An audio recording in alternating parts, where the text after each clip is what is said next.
Hello friends, ಎಲ್ಲರಿಗೂ welcome to the study Sudeep YouTube channel. ಕಳೆದ ಭಾಗದಲ್ಲಿ ನಾವು ಇಂಟರ್ನ್ಯಾಷನಲ್ ಬೂಕರ್ ಪ್ರಶಸ್ತಿಯ ಪಡೆದ ಭಾರತೀಯರ ಕಾದಂಬರಿಗಾರರ ಬಗ್ಗೆ ನೋಡ್ತಾ ಇದ್ದೀವಿ. ಇವತ್ತು ಮುಂದಿನ ಭಾಗವನ್ನು ಹಂಗೆ ನೋಡ್ತಾ ಹೋಗೋಣ. ಜೂನ್ ತಿಂಗಳದ ಸ್ಪರ್ಧಾ ಜೊತೆ ಮ್ಯಾಗಝಿನ್ ಬಗ್ಗೆ ನೋಡೋಣ. ಗೀತಾಂಜಲಿ ಶ್ರೀ ಅವರು ಮರಳಿನ ಸಮಾಧಿ ಅಂದರೆ ತಂಬಾಬ್ ಶಾಂಡ್ ಕೃತಿಗೆ 2022ರ ಇಂಟರ್ನ್ಯಾಷನಲ್ ಬೂಕರ್ ಪ್ರಶಸ್ತಿಯನ್ನು ಗೆದ್ದುಕೊಂಡಿದ್ದಾರೆ. ಯಾರು? ಗೀತಾಂಜಲಿ ಶ್ರೀ. ಇದು ಹಿಂದಿ ಭಾಷೆಯಲ್ಲಿದ್ದ ಈ ಕೃತಿಯನ್ನು ಅಮೆರಿಕದ ಕಾದಂಬರಿಗಾರ್ತಿಯಾಗಿರುವ ಡೈಸಿ ರಾಕ್ಫೆಲ್ಲರ್ ಅವರಿಗೆ ಇಂಗ್ಲೀಷ್ ಭಾಷೆಗೆ ಭಾಷಾಂತರಿಸಿದ್ದಾರೆ ಅಂತ ಹೇಳ್ಬೋದು. ಇವರು ಅಂದರೆ ಅನುವಾದಿಸಿದ್ದಾರೆ. ಯಾರ್ಯಾರಿಗೆ? ಗೀತಾಂಜಲಿ ಶ್ರೀ ಮತ್ತು ಡೈಸಿ ರಾಕ್ಫೆಲ್ಲರ್ ಅವರಿಗೆ 2023ರ ಬೂಕರ್ ಪ್ರಶಸ್ತಿಯನ್ನು ಇಂಟರ್ನ್ಯಾಷನಲ್ ಬೂಕರ್ ಪ್ರಶಸ್ತಿಯನ್ನು ಪ್ರದಾನ ಮಾಡಲಾಗಿದೆ ಅಂತ ಹೇಳ್ಬೋದು. ಅದೇ ರೀತಿಯಾಗಿ 2023ರ ಸಾಲಿನ ಇಂಟರ್ನ್ಯಾಷನಲ್ ಬೂಕರ್ ಪ್ರಶಸ್ತಿಯನ್ನು ಪಡೆದವರು ಯಾರಪ್ಪ ಅಂತಂದರೆ ಗಾರ್ಗಿ ಗಾಸ್ಪಿದಿನೋ, ಜಾರ್ಜಿ ಗೋಡಿಸ್ವಾನೋವ್ ಮತ್ತು ಏಂಜೆಲಾ ರೋಡೆಲ್ ರವರಿಗೆ ಟೈಮ್ ಶಟ್ಲರ್ ಕಾದಂಬರಿಗಾಗಿ 2023ರ ಅಂತಾರಾಷ್ಟ್ರೀಯ ಬೂಕರ್ ಪ್ರಶಸ್ತಿಯನ್ನು ಗೆದ್ದುಕೊಂಡಿದ್ದಾರೆ. ಈ ಕೃತಿಯನ್ನು ಏಂಜೆಲಾ ರೋಡೆಲ್ ಅವರು ಇಂಗ್ಲೀಷ್ ಭಾಷೆಗೆ ಭಾಷಾಂತರಿಸಿದ್ದಾರೆ ಅಂತ ಹೇಳ್ಬೋದು. ಇಬ್ಬರು ಲೇಖಕರಿಗೂ ಹಾಗೂ ಜಂಟಿಯಾಗಿ ಪ್ರಶಸ್ತಿಯನ್ನು ಪ್ರದಾನ ಮಾಡಲಾಗಿದೆ ಅಂತ ಹೇಳ್ಬೋದು. ಅವರಿಗೆ 2023ರಲ್ಲಿ ಭಾಳ ಇಂಪಾರ್ಟೆಂಟ್, ಜಾರ್ಜಿ ಗೋಡಿಸ್ವಾನೋವ್, ಏಂಜೆಲಾ ರೋಡೆಲ್ ಅವರಿಗೆ ಟೈಮ್ ಶಟ್ಲರ್ ಕಾದಂಬರಿಗಾಗಿ ನೀಡಲಾಗಿದೆ ಅಂತ ಹೇಳ್ಬೋದು. ಇದನ್ನು ಭಾಷಾಂತರಿಸಿದವರು ಯಾರಪ್ಪ ಅಂತಂದರೆ ಏಂಜೆಲಾ ರೋಡೆಲ್ ಅವರು ಇಂಗ್ಲೀಷ್ ಭಾಷೆಗೆ ಭಾಷಾಂತರಿಸಿದ್ದಾರೆ. ಮುಂದೆ ನೋಡೋಣ. ಅದೇ ರೀತಿಯಾಗಿ ಇಸ್ರೋ ಅಭಿವೃದ್ಧಿಪಡಿಸಿದ ಪ್ರವಾ CFD ಸಾಫ್ಟ್ವೇರ್ ಇತ್ತೀಚೆಗೆ ಏನು ಮಾಡಿದೆ ಅಂದರೆ ನಮ್ಮ ಭಾರತೀಯ ಇಸ್ರೋ ಸಂಸ್ಥೆ ಈ CFD ಸಾಫ್ಟ್ವೇರನ್ನು ಅಭಿವೃದ್ಧಿಪಡಿಸಿದೆ ಅಂತ ಹೇಳ್ಬೋದು. ಬಾಹ್ಯಾಕಾಶ ಕೇಂದ್ರದಲ್ಲಿ aerospace vehicle aero thermo dynamic ಅನಾಲಿಸಿಸ್ಗಾಗಿ ಪ್ಯಾರಲಲ್ ರಾನ್ಸ್ ಸಾಲ್ವೇರ್ ಹೆಸರಿನ ಕಂಪ್ಯೂಟೇಷನಲ್ ಫ್ಲೂಯಿಡ್ ಡೈನಮಿಕ್ಸ್ ಸಾಫ್ಟ್ವೇರನ್ನು ಇತ್ತೀಚೆಗೆ ಇಸ್ರೋ ಸಂಸ್ಥೆ ಅಭಿವೃದ್ಧಿಪಡಿಸಿದೆ. ಯಾವುದು? ಇಸ್ರೋ ಸಂಸ್ಥೆ. ಅದೇ ರೀತಿಯಾಗಿ ಇದರ ಬಳಕೆ ಇಲ್ಲಪ್ಪ ಅಂದ್ರೆ ಪ್ರವಾ ಸಾಫ್ಟ್ವೇರ್ನ ಬಳಕೆ. ಈ ಸಾಫ್ಟ್ವೇರನ್ನು ಗಗನಯಾನ ಕಾರ್ಯಕ್ರಮದಲ್ಲಿ HLM-3 ಎಸ್ಕೇಪ್ ಸಿಸ್ಟಮ್ ಮತ್ತು ಕ್ಯೂ ಮಾಡ್ಯೂಲ್ಗಳಂಥ ಮಾನವ ಸಹಿತ ಉಡಾವಣೆಗಳಿಗೆ ವ್ಯಾಪಕವಾಗಿ ಇದನ್ನು ಬಳಸಲಾಗುತ್ತದೆ ಎಂದು ಹೇಳಬಹುದು. ಅದೇ ರೀತಿಯಾಗಿ ಕಂಪ್ಯೂಟೇಷನ್ ಫ್ಲೂಯಿಡ್ ಡೈನಮಿಕ್ಸ್ ಬಗ್ಗೆ ನೋಡೋದಾದರೆ CFD ಇದು ಏರೋ ಡೈನಮಿಕ್ಸ್ ಮತ್ತು ಏರೋ ಥರ್ಮಲ್ ಲೋಡ್ಗಳನ್ನು ಊಹಿಸಲು ಬಳಸುವಂಥ ಒಂದು ಸಾಧನವಾಗಿದೆ. ಇದು ದ್ರವ್ಯರಾಶಿ, ಆವೇಗ ಮತ್ತು ಶಕ್ತಿ ಸಂರಕ್ಷಣೆ ಸಮೀಕರಣಗಳನ್ನು ಸಂಖ್ಯಾತ್ಮಕವಾಗಿ ಪರಿಹರಿಸುತ್ತದೆ. ಇದು ಭಾಳ ಇಂಪಾರ್ಟೆಂಟ್ ಆಗಿದೆ. ಅದೇ ರೀತಿ ಮುಂದೆ ನೋಡೋಣ. ವಿಶ್ವ ಬೈಸಿಕಲ್ ದಿನ ಇದನ್ನು ಜೂನ್ 3ನೇ ತಾರೀಕಂದು ಆಚರಣೆ ಮಾಡಲಾಗುತ್ತದೆ. ಸೈಕ್ಲಿಂಗ್ ಮೂಲಕ ಆರೋಗ್ಯ, ಇಕ್ವಿಟಿ ಮತ್ತು ಸುಸ್ಥಿರತೆಯನ್ನು ಉತ್ತೇಜಿಸುವುದು ಎಂಬ ಧ್ಯೇಯೋಕ್ತಿಯೊಂದಿಗೆ 2024ರ ಜೂನ್ 3ರಂದು ವಿಶ್ವ ಬೈಸಿಕಲ್ ದಿನವನ್ನು ಆಚರಿಸಲಾಗಿದೆ. ಈ ವರ್ಷದ ಥೀಮ್ ಏನಪ್ಪ ಅಂತಂದರೆ ಸೈಕ್ಲಿಂಗ್ ಮೂಲಕ ಆರೋಗ್ಯ, ಇಕ್ವಿಟಿ ಮತ್ತು ಸುಸ್ಥಿರತೆಯನ್ನು ಉತ್ತೇಜಿಸುವುದು, promoting health, equity and sustainability throughout cycling 2024ರ ಧ್ಯೇಯವಾಕ್ಯ ಆಗಿದೆ ಅಂತ ಹೇಳ್ಬೋದು.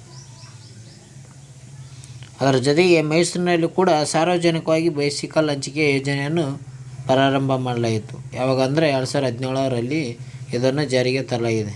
ಸಾರ್ವಜನಿಕ ಸೈಕಲ್ ಹಂಚಿಕೆ ಯೋಜನೆ ಮೈಸೂರಿನಲ್ಲಿ.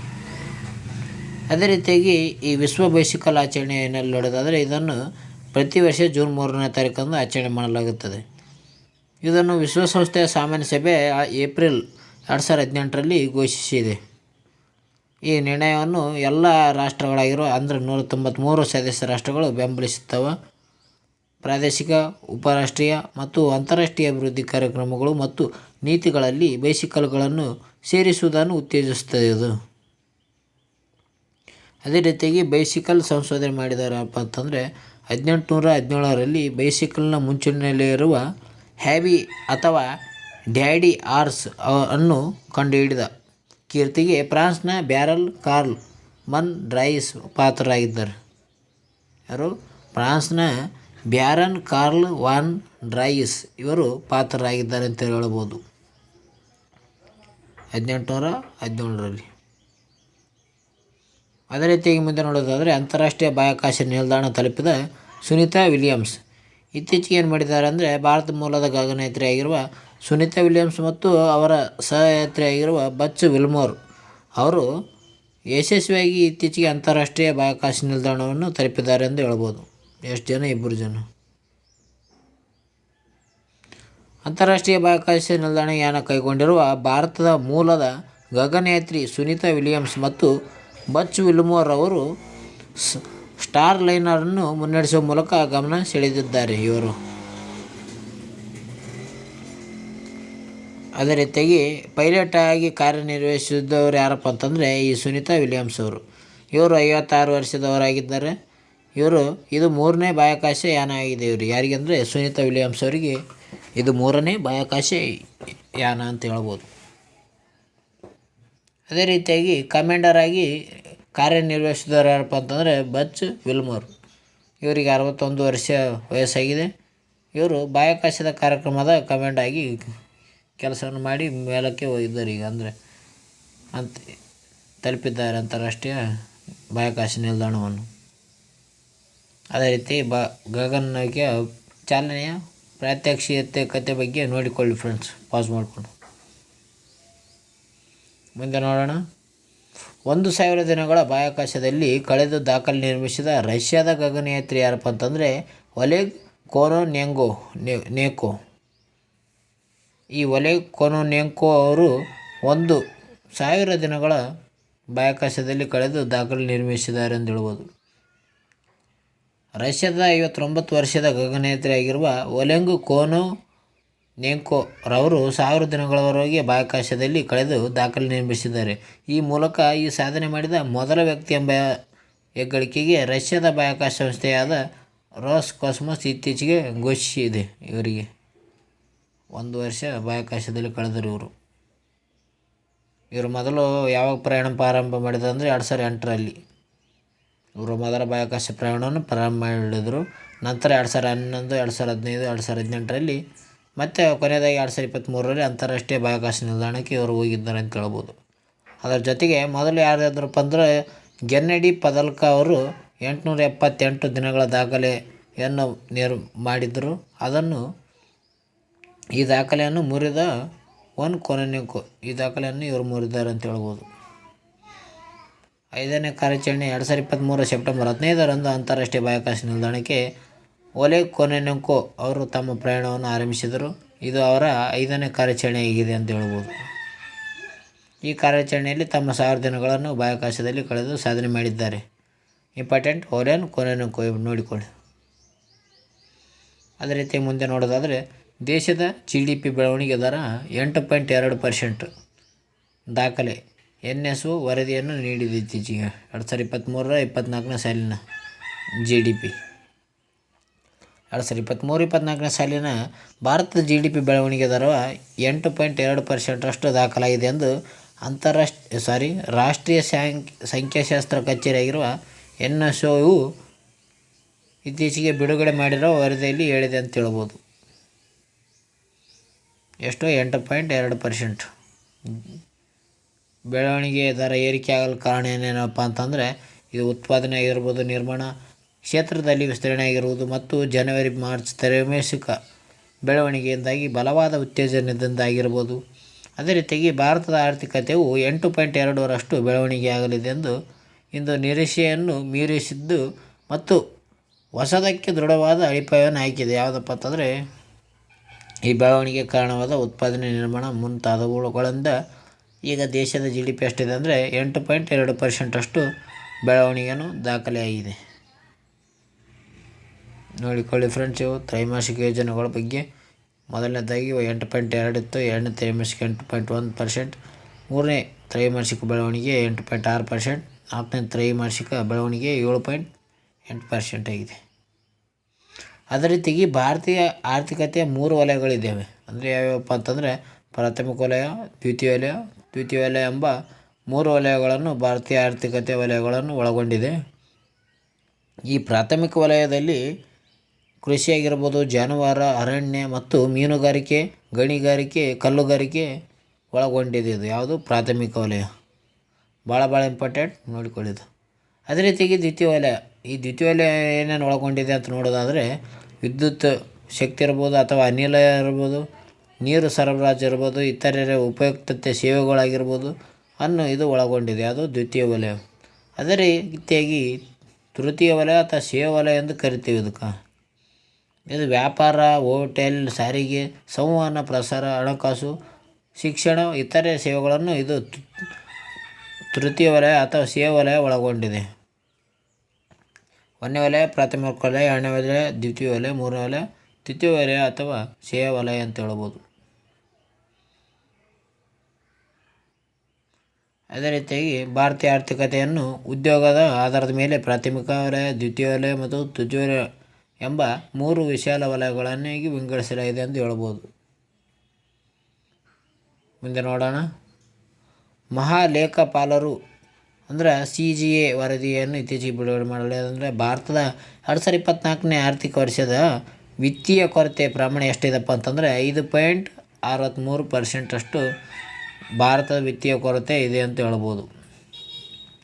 ಕೇಂದ್ರ ಸರ್ಕಾರದ ವಿತ್ತೀಯ ಕೊರತೆ ಪ್ರಮಾಣ 2023-24ನೇ ಸಾಲಿನ ಆರ್ಥಿಕ ವರ್ಷದಲ್ಲಿ GDPಯ 5.63% ಅಷ್ಟಾಗಿದೆ ಎಂದು ಮಹಾಲೇಖಪಾಲರು ಅಂದರೆ CGA ಅಂದರೆ ಕಂಟ್ರೋಲರ್ ಜನರಲ್ ಆಫ್ ಅಕೌಂಟ್ಸ್ ರವರು 2024ರಲ್ಲಿ ಇತ್ತೀಚೆಗೆ ಅಂದರೆ ಮೇ 31ನೇ ತಾರೀಕನ್ನು ವರದಿ ತಿಳಿಸಿದ್ದಾರೆ. ಇವರು ಎಷ್ಟಿದೆ? 5.63% ಅಷ್ಟು ವಿತ್ತೀಯ ಕೊರತೆ ಇದೆ ಅಂತ ಹೇಳಿದೆ. ವಿತ್ತೀಯ ಕೊರತೆ ಪ್ರಮಾಣವು GDPಯ 5.8% ಅಷ್ಟಾಗುವುದೆಂದು ಅಂದಾಜಿಸಲಾಗಿತ್ತು. ಆದಾಯ ಮತ್ತು ಖರ್ಚಿನ ಮಧ್ಯೆ ಈ 16.53 ಲಕ್ಷ ಕೋಟಿ ರೂಪಾಯಿ ಕೊರತೆ ಇದೆ ಎಂದು ಹೇಳಲಾಗಿದೆ.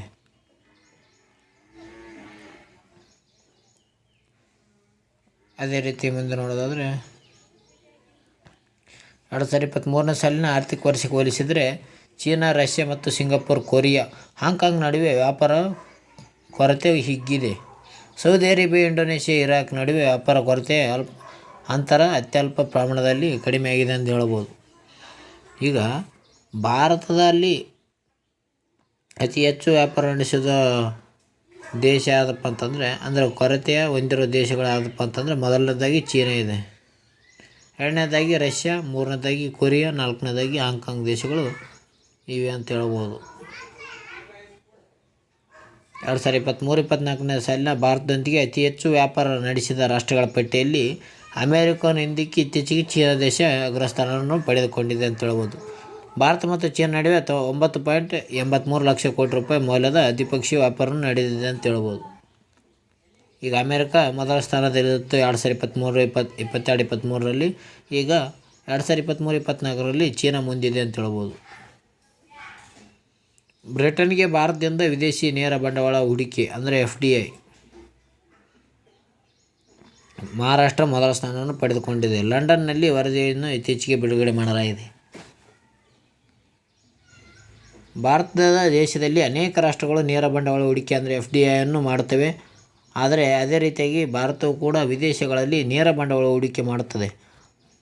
ಈಗ ಭಾರತ ದೇಶವು ಬ್ರಿಟನ್ನಿಗೂ ಕೂಡ ನೇರ ಬಂಡವಾಳ ಹೂಡಿಕೆಯನ್ನು ಮಾಡುತ್ತಿದ್ದು, ಬ್ರಿಟನ್ಗೆ ಭಾರತ ಮಾಡುತ್ತಿರುವ ನೇರ ಬಂಡವಾಳ ಹೂಡಿಕೆಯಲ್ಲಿ ಮಹಾರಾಷ್ಟ್ರ ಏನು ಮಾಡಿದೆ ಅಂದರೆ ಮಹಾರಾಷ್ಟ್ರ ರಾಜ್ಯ ಅಗ್ರಸ್ಥಾನವನ್ನು ಪಡೆದುಕೊಂಡಿದೆ.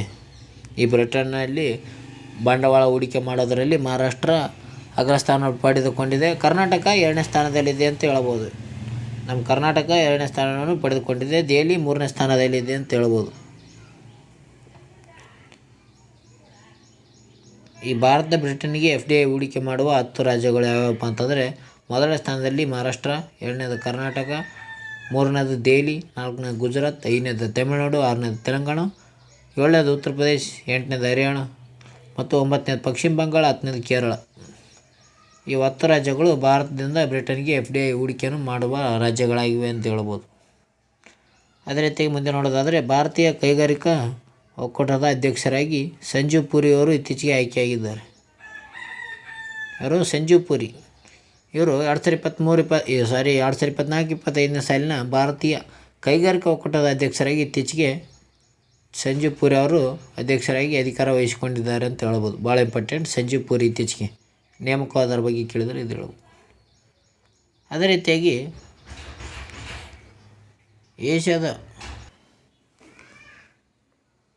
ಏಷ್ಯಾದ ನಂಬರ್ 1 ಶ್ರೀಮಂತ ಯಾರಪ್ಪ ಅಂತಂದರೆ ಅವರೇ ಅದಾನಿ ಆಗಿದ್ದಾರೆ. ಏಷ್ಯಾದ ನಂಬರ್ 1 ಶ್ರೀಮಂತ ಅದಾನಿಯಾಗಿದ್ದಾರೆ. ಅದಾನಿ ಸಮೂಹದ ಮುಖ್ಯಸ್ಥರಾಗಿರುವ ಗೌತಮ್ ಅದಾನಿ ಅವರು 9.2 ಲಕ್ಷ ಕೋಟಿ ರೂಪಾಯಿ ಆಸ್ತಿಯೊಂದಿಗೆ ಮತ್ತೆ ಏಷ್ಯಾದ ನಂಬರ್ 1 ಶ್ರೀಮಂತನಾಗಿ ಹೊರಹೊಮ್ಮಿದ್ದಾರೆ ಅಂತ ಹೇಳ್ಬೋದು. ಇದನ್ನು ಬ್ಲೂಬರ್ಗ್ ಬಿಲಿಯನಿಯರ್ ಇಂಡೆಕ್ಸ್ ಹೇಳಿದೆ. ಇದನ್ನು ಅದೇ ರೀತಿಯಾಗಿ ಅನನ್ಯ ಸ್ಥಾನ ಪಡೆದಿದ್ದಾರೆ ಇವರು ಜಾಗತಿಕವಾಗಿ. ಮುಖೇಶ್ ಅಂಬಾನಿ ಅವರು ಜಾಗತಿಕ ಮಟ್ಟದಲ್ಲಿ 12ನೇ ಸ್ಥಾನವನ್ನು ಪಡೆದುಕೊಂಡಿದ್ದಾರೆ ಅಂತ ಹೇಳ್ಬೋದು. ಅದೇ ರೀತಿಯಾಗಿ ಬರ್ನಾರ್ಡ್ ಅರ್ನಾಲ್ಟ್ ಅವರು ವಿಶ್ವದ ನಂಬರ್ 1 ಶ್ರೀಮಂತ ಆಗಿದ್ದಾರೆ. ಅಂದರೆ ಏಷ್ಯಾಕ್ಕೆ ಸಂಬಂಧಪಟ್ಟಂತೆ ಈ ಗೌತಮ್ ಅದಾನಿ ಅವರು ಶ್ರೀಮಂತವಾದರೆ ನಂಬರ್ 1 ಸ್ಥಾನ ಪಡೆದರೆ, ವಿಶ್ವದಲ್ಲಿ ನಂಬರ್ 1 ಶ್ರೀಮಂತ ಯಾರಪ್ಪ ಅಂತಂದರೆ ಈ ಬರ್ನಾರ್ಡ್ ಅರ್ನಾಲ್ಟ್ ಅವರಾಗಿದ್ದಾರೆ. ಬ್ಲೂಬರ್ಗ್ ಬಿಲಿಯನಿಯರ್ ಇಂಡೆಕ್ಸ್ ಪ್ರಕಾರ ಪ್ರಸ್ತುತ ಉದ್ಯಮಿಯಾಗಿರುವ ಬರ್ನಾರ್ಡ್ ಅರ್ನಾಲ್ಟ್ ಅವರು ವಿಶ್ವದ ಸಿರಿವಂತ ವ್ಯಕ್ತಿಯಾಗಿದ್ದಾರೆ ಎಂದು ಹೇಳ್ಬೋದು. ಅದೇ ರೀತಿಯಾಗಿ 2ನೇ ಸ್ಥಾನದಲ್ಲಿ ಟೆಸ್ಲಾದ ಮಾಲೀಕ ಆಗಿರುವ ಸ್ಪೇಸ್ ಎಕ್ಸ್ನ ಸಂಸ್ಥಾಪಕ ಆಗಿರುವ ಎಲಾನ್ ಮಸ್ಕ್ ಅವರು 2ನೇ ಸ್ಥಾನವನ್ನು ಪಡೆದುಕೊಂಡಿದ್ದಾರೆ. 3ನೇ ಸ್ಥಾನದಲ್ಲಿ ಅಮೆಜಾನ್ ಸ್ಥಾಪಕ ಆಗಿರುವ ಜೆಫ್ ಬೆಜೋಸ್ ಅವರು 3ನೇ ಸ್ಥಾನ ಪಡೆದುಕೊಂಡಿದ್ದಾರೆ. ಇಂಪಾರ್ಟೆಂಟ್, ಬರ್ನಾರ್ಡ್ ಅರ್ನಾಲ್ಟ್ 1ನೇ ಸ್ಥಾನ ಮತ್ತು ಎಲಾನ್ ಮಸ್ಕ್ 2ನೇ ಸ್ಥಾನ ಮತ್ತು ಅಮೆಜಾನ್ನ ಸ್ಥಾಪಕ ಜೆಫ್ ಬೆಜೋಸ್ ಅವರು 3ನೇ ಸ್ಥಾನವನ್ನು ಪಡೆದುಕೊಂಡಿದ್ದಾರೆ, ನೋಡಿಕೊಳ್ಳಿ. ಅದೇ ರೀತಿಯಾಗಿ ಅದಾನಿ ಸಮೂಹದ 30 ವರ್ಷ ತಾಂಜಾನಿಯಾದ ದಾರ್ ಎಸ್ ಸಲಾಂ ಬಂದರನ್ನು ನಿರ್ವಹಣೆ ಮಾಡಲಿದ್ದಾರೆ. ಗೌತಮ್ ಅದಾನಿ ಒಡೆತನದ ಅದಾನಿ ಸಮೂಹ ಆಫ್ರಿಕಾ ಖಂಡದ ದೇಶದ ತಾಂಜಾನಿಯಾದಲ್ಲಿ ಇತ್ತೀಚೆಗೆ ಅವರು ದಾರ್ ಎಸ್ ಸಲಾಂ ಬಂದರಿನ ಕಂಟೈನರ್ ಟರ್ಮಿನಲ್ 2ರ 30 ವರ್ಷಗಳ ಕಾಲ ನಿರ್ವಹಣೆ ಗುತ್ತಿಗೆಯನ್ನು ಪಡೆದುಕೊಂಡಿದ್ದಾರೆ. ಯಾರು ಅಂದರೆ ಅದಾನಿ ಕಂಪನಿ. ತಾಂಜಾನಿಯಾ ಬಂದರು ನಿರ್ವಹಣೆ ಒಪ್ಪಂದಕ್ಕೆ ಮೂಲಕ ಬಂದರು ವ್ಯವಹಾರವನ್ನು ಅದಾನಿ ಕಂಪನಿ ಆಫ್ರಿಕಾ ಖಂಡಕ್ಕೂ ವಿಸ್ತರಿಸಿದೆ ಅಂತ ಹೇಳ್ಬೋದು. ಅಂದರೆ ಆಫ್ರಿಕಾ ಖಂಡವರೆಗೂ ಈ ಅದಾನಿ ಬೆಳವಣಿಗೆಯನ್ನು ಕಂಡಿದ್ದಾರೆ, ಅಲ್ಲಿವರೆಗೆ ವಿಸ್ತರಣೆಯನ್ನು ಹೊಂದಿದ್ದಾರೆ ಅಂತ ಹೇಳ್ಬೋದು.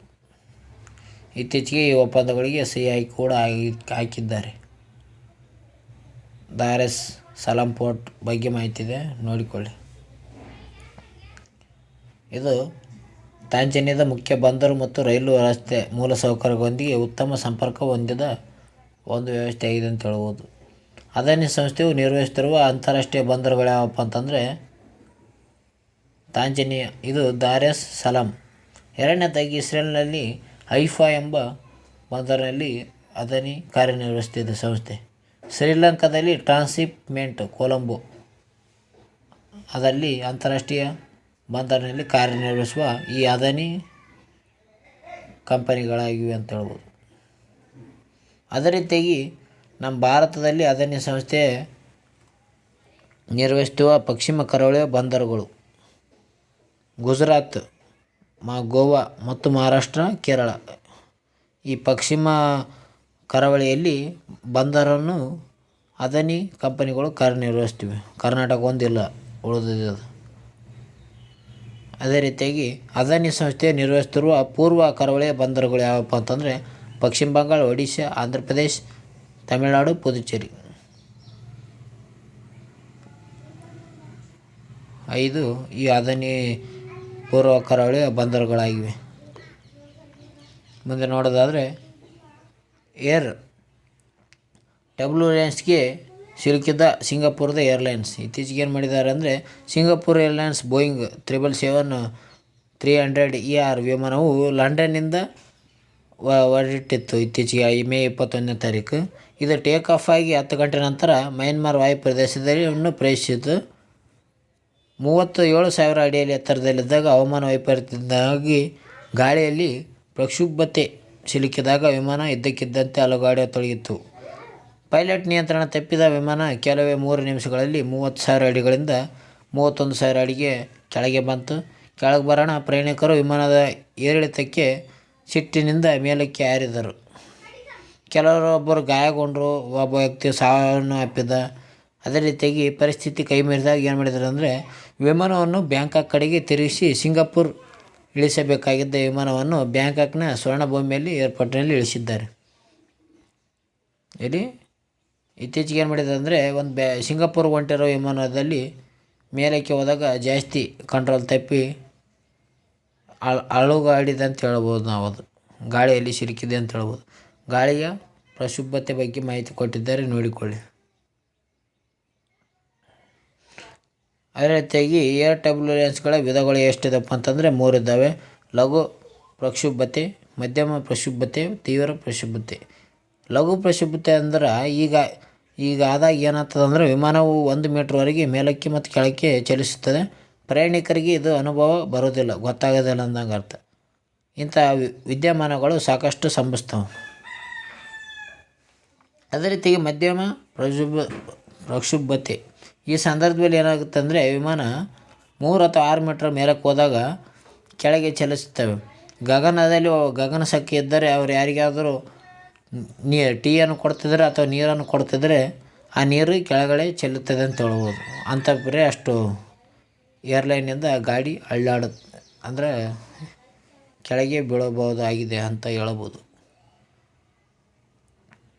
ಅದೇ ರೀತಿಯಾಗಿ ತೀವ್ರ ಪ್ರಕ್ಷುಬ್ಧತೆ ಅಂದರೆ ಒಬ್ಬ ಪ್ರಯಾಣಿಕ ಕುಂತಿದ್ದಾನೆ ಅಂದ್ರೆ ಆ ವಿಮಾನದಲ್ಲಿ ತೀವ್ರ ಪ್ರಕ್ಷುಬ್ಧತೆ ಆಯ್ತಂದರೆ ಆ ಪ್ರಯಾಣಿಕನು ಮೇಲಕ್ಕೆ ಜಿಗಿದು ಕುಂತಿರ್ಬೋದು. ಅಂದರೆ ಈಗ ನಾವು ಬಸ್ಸಿನಾಗ ಹೋಗ್ತಿರ್ತೀವಿ, ಉದಾಹರಣೆಗೆ ಸೀಟಿನ ಮೇಲೆ ಕುಂತಿರ್ತೀವಿ, ಒಂದು ಏನು ಹಂಪ್ಸ್ ಬಂದರೆ ಮೇಲಕ್ಕೆ ಎಗರಿ ಕೆಳಕ್ಕೆ ಬೀಳ್ತೀವಲ್ಲ, ಅದೇ ತೀವ್ರ ಪ್ರಕ್ಷುಬ್ಧತೆ ಅಂತ ಹೇಳ್ಬೋದು. ಮೇಲಕ್ಕೆ ಜಿಗಿದು ತಲೆಯನ್ನು ಚಾವಣಿಗೆ ಬಡಿಸಿಕೊಳ್ಳುತ್ತಾರೆ ಅಂತ ಹೇಳ್ಬೋದು. ಅದರ ಜೊತೆಗೆ ಈ ಪ್ರಕ್ಷುಬ್ಧತೆಯನ್ನು ಉಂಟಾಗುವ ಅವಘಾತವನ್ನು ತಪ್ಪಿಸಲು ಪೈಲಟ್ಗಳಿಗೆ ತರಬೇತಿಯನ್ನು ಕೂಡ ನೀಡಿರುತ್ತಾರೆ ಅಂತ ಹೇಳ್ಬೋದು ನಾವು. ಅದೇ ರೀತಿಯಾಗಿ ಕರ್ನಾಟಕ ಮೊಟ್ಟಮೊದಲ ವಾಯು ಸಾರಿಗೆ ಸೌಲಭ್ಯ ಪಡೆದ ನಗರ ಯಾವುದಪ್ಪ ಅಂತಂದರೆ ಅದು ನಮ್ಮ ಬಳ್ಳಾರಿ ಆಗಿದೆ. 1932ರಲ್ಲಿ ಇದು ಪಡೆದುಕೊಂಡಿದೆ. ಭಾರತ ವಿಮಾನ ಚಾಲನಾ ಪರವಾನಗಿ ಪಡೆದ ಮೊದಲ ಪೈಲಟ್ ಯಾರಪ್ಪ ಅಂತಂದರೆ ಜೆ.ಆರ್.ಡಿ. ಟಾಟಾ ಅವರು 1929ರಲ್ಲಿ ಪಡೆದುಕೊಂಡಿದ್ದಾರೆ. ಭಾರತದ ಮೊದಲ ವಿಮಾನ ಸೇವೆ ಆರಂಭ ಆದದ್ದು ಎಲ್ಲಪ್ಪ ಅಂತಂದರೆ ಉತ್ತರ ಪ್ರದೇಶದ ಅಲಹಾಬಾದ್ದಿಂದ ನೈನಿತಾಲ್ವರೆಗೆ. ಇದು 1911ರಲ್ಲಿ ಆರಂಭವಾಗಿದೆ. ಓಕೆ ಫ್ರೆಂಡ್ಸ್, ನಿಮಗೇನಾದರೂ ನಮ್ಮ ವಿಡಿಯೋ ಇಷ್ಟ ಆದರೆ ಲೈಕ್ ಮಾಡಿ, ಶೇರ್ ಮಾಡಿ, ಸಬ್ಸ್ಕ್ರೈಬ್ ಮಾಡಿ. ಅದೇ ರೀತಿಯಾಗಿ ಪಕ್ಕದಲ್ಲಿರೋ ಬೆಲ್ಲೈಕನನ್ನು ಪ್ರೆಸ್ ಮಾಡೋ ಮೂಲಕ ನಾವು ಅಪ್ಲೋಡ್ ಮಾಡೋ ವಿಡಿಯೋನು ಬೇಗ ನೋಟಿಫಿಕೇಷನ್ ಮುಖಾಂತರ ನೋಡಿಕೊಳ್ಳಿ. ಅದೇ ರೀತಿಯಾಗಿ ನಿಮ್ಮ ಸ್ನೇಹಿತರಿಗೂ ಶೇರನ್ನು ಮಾಡಿ. ಎಲ್ಲರಿಗೂ ಸ್ವಲ್ಪ ಉಪಯುಕ್ತವಾದ ವಿಡಿಯೋನ ನೋಡಿದರೆ ಸಾಕು ಅಷ್ಟೆ. ಓಕೆ ಫ್ರೆಂಡ್ಸ್, ಎಲ್ಲರಿಗೂ ಬಾಯ್.